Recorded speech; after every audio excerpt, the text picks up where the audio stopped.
ছিল পয়লা বৈশাখ। এমনিতেই আনন্দের দিন, আর ছেলেবাবু আরো আনন্দে।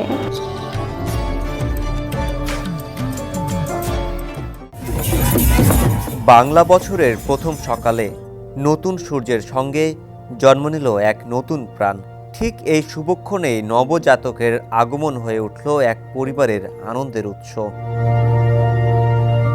জামালপুর জেলার মাদারগঞ্জ উপজেলার সিদুলি ইউনিয়নের চরভাটিয়ানি গ্রামের বাসিন্দা দক্ষিণ আফ্রিকা প্রবাসী আবু হানিফ ও কবিতা আক্তারের ঘরে আজ বছরের প্রথম দিনের প্রথম প্রহরে তাদের কুল জুড়ে এসেছে প্রথম এবং একমাত্র পুত্র সন্তান। আনন্দে ভরপুর পরিবার।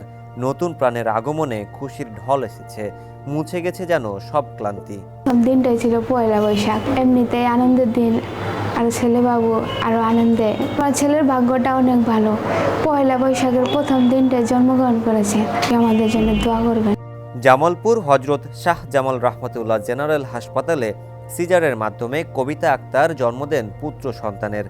আমাদের অনুভূতিটা অনেক চমৎকার ছিল। পেশেন্টের রাতে আসছিল ব্যথা নিয়ে, তো আমরা অনেকক্ষণ চেষ্টা করে ডাক্তার ম্যানেজ করে যখন একটা ওটিতে নিয়ে গেলাম, একটা সুস্থ বাচ্চা পৃথিবীতে চলে আসলো। ইন দি টাইম আমাদের পয়লা বৈশাখে পড়ে গেল, সেজন্য আমরা খুবই আনন্দিত এবং পেশেন্টও খুব আনন্দিত। নানা নানি আদর করে নাম রেখেছেন আইমান। বাংলা নববর্ষের সাথে প্রথম নাতির আগমনে হাসপাতালের 5 তলার 508 নম্বর কক্ষে চলছে তাদের আনন্দ ও উল্লাস। নানা মঞ্জু মিয়া ও নানি খালিদা বেগম তাদের নাতির সুস্বাস্থ্য এবং ভবিষ্যতের মঙ্গলের জন্য সবার কাছে দোয়া চেয়েছেন।